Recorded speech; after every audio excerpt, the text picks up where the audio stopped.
We challenged a church security team to participate in a live training scenario so that you understand what to do during a mass shooting and how a security team would engage that threat. Now, let's roll the scenario. Beginning scenario.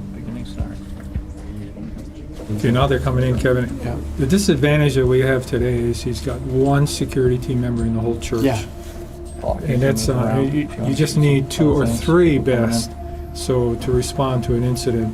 One guy just can't do it alone. We'll see how Tom reacts. Right. Whether he moves quickly or we had to talk about de-escalation. We're hoping Right. that he gets the opportunity That's right. when this happens. So, And we'll see how quickly he responds. and I'm kind of interested in seeing if he directs others as well. That's right. He's got to face a threat, but there's still 25, 30 people in the room already. So. Right. Cue, John.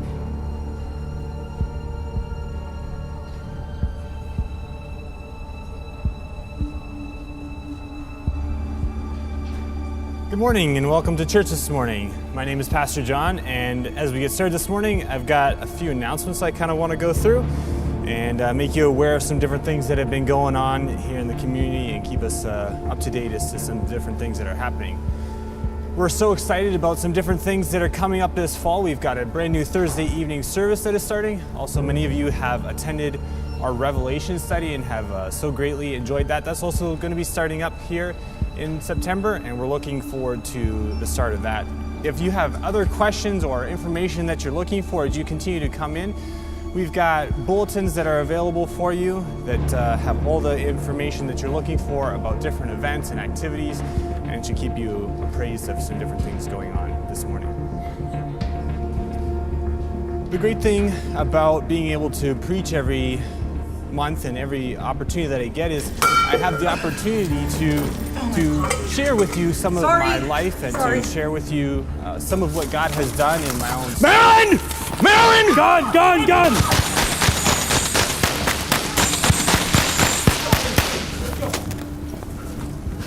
This is all your fault! Everybody get back where you're going! There's exits over here. Get back where you're going! Hey! Everybody sit down! Sit the down! All right, get over here. Anybody got something to say? Anybody got something to say? Huh? Anybody? Yeah!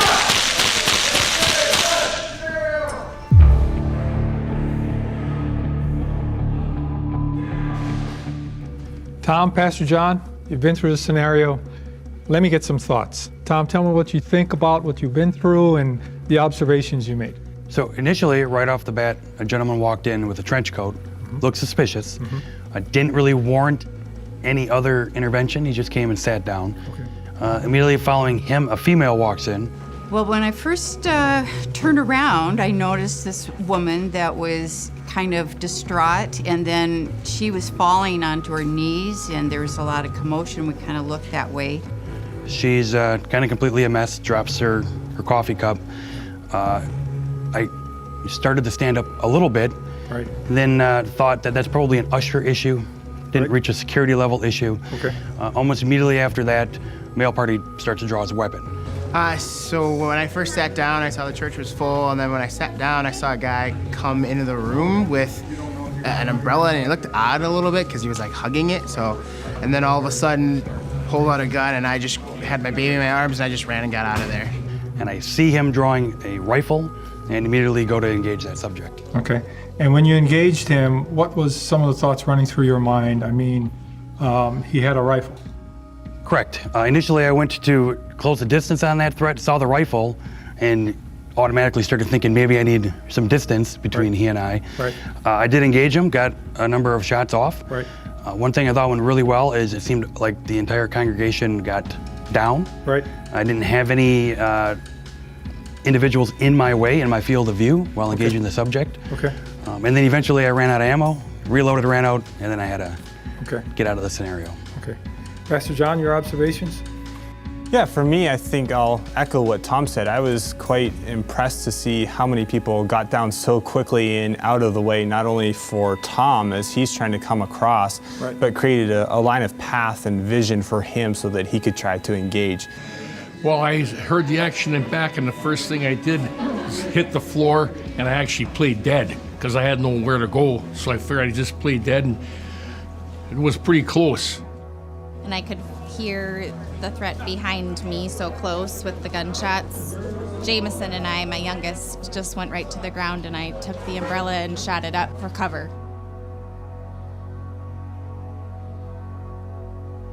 And then I was just, as I was coming across, just trying to help to assist to get people out of the building as much as I could possible. That's great. So let me make some observations here. First, I think we all agree you probably need more help. You can't do it alone. You probably need at least a second, if not a third. I think that would be really, really important, especially in a situation where someone jumps up with a gun. I think it's just imperative you need more help. Secondly, let's talk about the layers of security in a church to give you that help, maybe to prevent the guy from coming into the building in the first place. I think you start in the parking lot. You get your volunteers out there parking cars with their vests, give them a radio. If they see something that's unusual, somebody that may be doing harm, call you on the radio, let you know. The second layer would be the ushers and greeters. And this group here, the same deal. They may see somebody coming in the building and maybe armed, maybe acting strangely, call you on the radio. I think that's important. A third option would be to use the local PD or local authorities. Involve them in your security program. Have them on Sunday come by, drive through, park the car here for a while. You know, a lot of people in town are at the churches. This would be a great place for them to spend some time. I think that's important. Now let's talk about a line of demarcation or some imaginary line in the front of the building. If someone walks in and tries to make their way to the pulpit, I think it's important that they don't get past that front row. You need to jump up and you need to stop them immediately. That line of demarcation also applies to when someone jumps up and yells. That line now follows that individual, and then you need to respond, such as an active shooter, which happened in the first scenario. Now, the other thing you talked about, closing distance, I think you have to do that. No matter what happens in the firefight, you have to close distance immediately. That way, you can get some shots off and quickly stop the threat if at all possible. I think that's most important. Close your distance, better target, and acquire and take him down as quickly as possible. Any questions? That makes sense. Right? Okay. Now that we've learned these things, are you ready for the second scenario? I am. Okay, great. Quick pause here to remind you that we have a super secret giveaway going on right now. It's absolutely free. Just click the link in the description down below to find out what you could win. Now back to the video.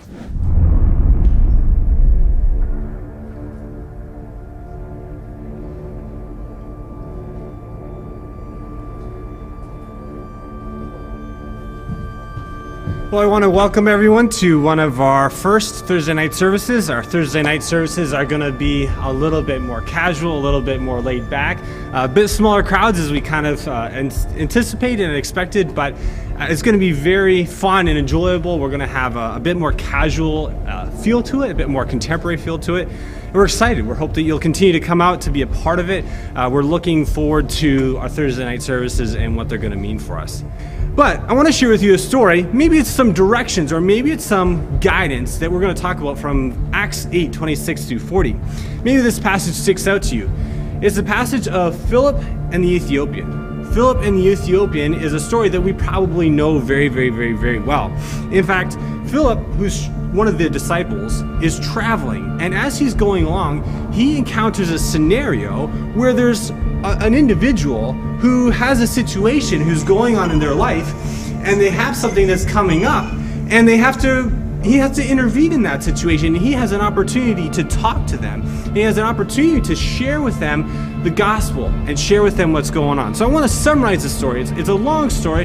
We don't have time to go through all of it this evening, but I want to share with you kind of some of the things that are going on in that story rather than reading the whole passage. I think we've heard quite enough. I have something I need to say. Okay. And you folks need to hear this. This is important. Hey, whoa, whoa, whoa. No, I just need a minute, okay? Just give me a sec. Listen. No, listen.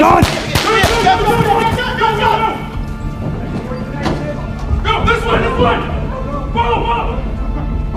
Much different than much. Yeah, much. I think he felt the guy was going to carry on. Yeah. Okay, end scenario, end scenario.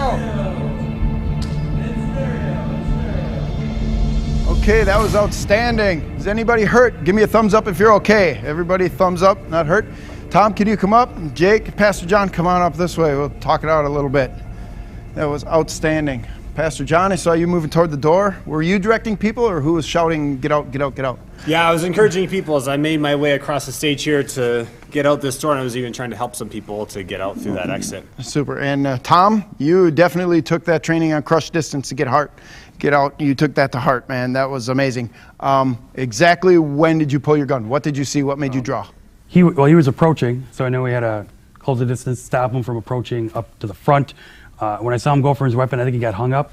He finally got it out, and that's when I drew my weapon and put an end to that. It was situation. perfect timing. Yeah, it stopped everything. Jake, we wanted you to try to get all the way up here. What stopped you? He didn't even give me a chance. As soon as I got out to the aisle, he started approaching me. I tried to draw my weapon to get him to back off a little bit. I tried to make some distance between the two of us, but he didn't even give me a chance. He was right on top of me. Outstanding. This was a great scenario, guys. Thank you very much for being here.